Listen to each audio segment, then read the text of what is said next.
Hi, I'm Farid Naib. I'm a serial entrepreneur, for want of a better term. My news company is DDC, which I started to really solve a lot of the problems I had as CEO of other companies that I've run and companies I'm on the board of.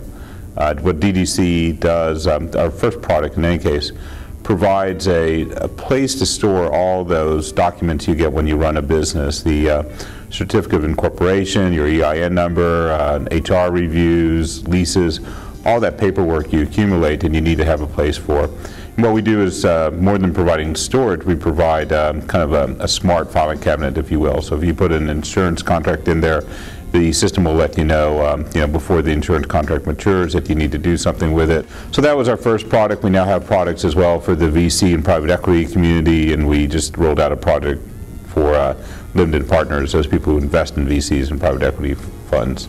So it's going fairly well. We've got good traction. I think 4,000 paying users right now, about 30 paying companies. So it's getting to a point where we like it.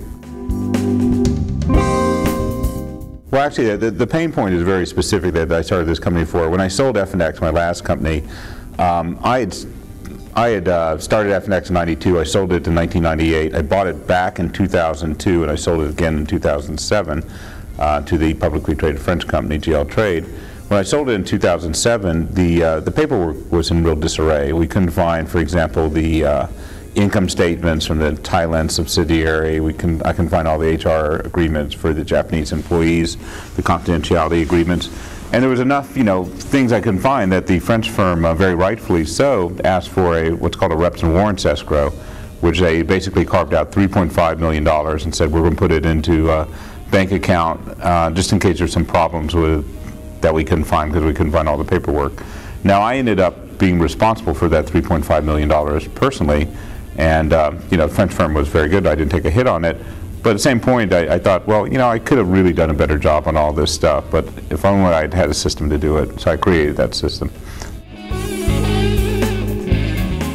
Well, the team's an interesting thing. I would much rather have a company with a great team and a mediocre idea than a great idea and mediocre team. I think the team's really important. My first business I ever started was probably around 1973, to be honest, 1974, when I was 14. I started doing stage lighting for a local high school rock band, and they never paid me. So I started asking to be paid, and another band started paying me. And this was Atlanta during that, in the 70s.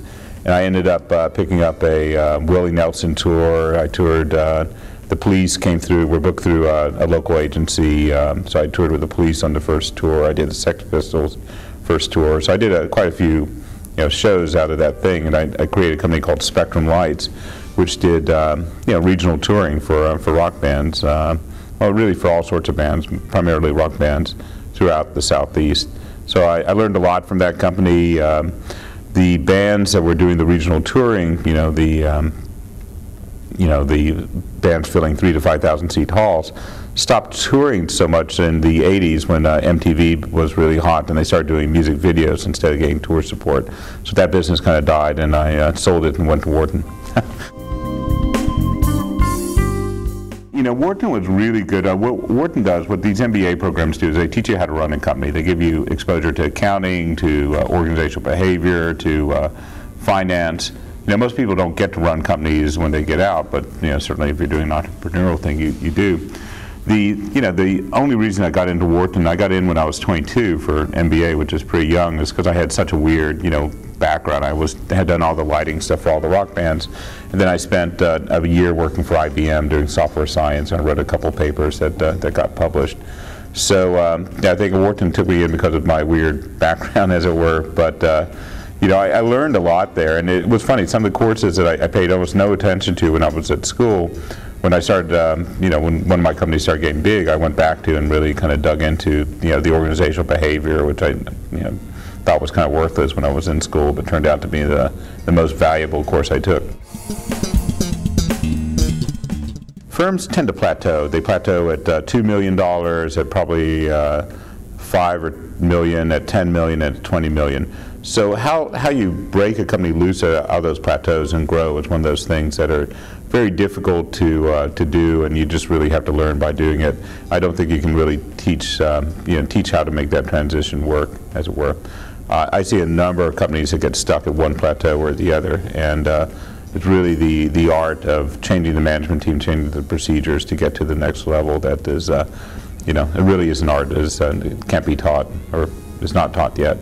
Well, what happens is the people that are that help you grow to 2 million, as hard as it may be, are not the people that will help you grow to 10 million.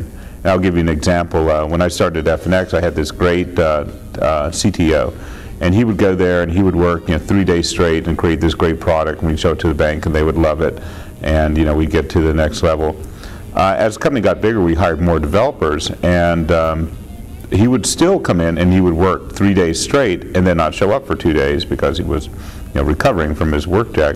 And that was great, except the other developers weren't really led at that point, and there was there wasn't the discipline of doing things. So while he was absolutely crucial to getting up to a $2 million stage, from $2 to $10 million, his importance was not there, and he couldn't really be the CTO because he couldn't adopt to the more structured way that a larger firm needs to operate. So that's an example, and it's pretty much everywhere from finance to operations. You have to change your team, change your structure as you get bigger, and it's difficult. Well, first of all, being an entrepreneur is like having a term paper due every day. And you basically, there's always a little bit of panic and stuff you haven't done. But it's never boring. Your job is never boring. You never get into work and say, I'm just bored and don't know what I want to do. There's always something urgent that needs to be doing, and it's anything you do is really you see the fruits of your own labor. You're not a cog in middle management at some place or the other. You're actually driving your business forward, and whether it makes it or doesn't is kind of up to you in a way. So that to me is interesting. When I first got out of grad school, I wanted to be a consultant because I thought consultants went in, solved problems and had interesting problems to solve and did this and that. I found out that largely wasn't true, but it certainly is true if you're an entrepreneur. Well, the entrepreneur model right now in the U.S. is somewhat broken. There's a problem in funding these companies. We kind of swung too far in the late 90s and funded pretty much things that didn't need to be funded. But now, since the stock market's been so bad and there hadn't been a lot of exits, good ideas are not being funded, and companies will spend a large amount of their time in chasing funding as opposed to growing their business. So right now, it's a very difficult environment for startups just due to the lack of ready capital out there and meaningful capital, as well as I think some of the business process discipline that could be brought to these smaller companies is still not there, which also causes problems. So it's a very difficult time to be an entrepreneur given the fundraising environment. At the same point, if you can secure funds, or if you're self-funded, kind of like I am, it's a good time because you can go out and hire people reasonably cheaply. There's a good labor force out there. If you can avoid raising capital, at least initially until you have traction and have some serious revenue, it's great because raising that capital will take you a long time. And you'll be working on raising capital more than running your business or creating your business, as it were. So it's, do you want to be out there selling your product and doing well, or do you want to be raising capital? Now, when VCs do bring in capital, picking a VC that actually can provide some strategic help is more than just the money is pretty important. Though once you do raise that capital, you will end up with board meetings, and rightfully so, the VCs want to look after their investments. They may get involved operationally, etc. So some of the joy of being an entrepreneur and kind of doing what you want, taking your own direction, once you have outside investors, you have partners, and they have a say in what you do. So it changes it a lot. So early days, if you can avoid taking capital, do, and if you do take capital, make sure that people bring something to the table other than just the money.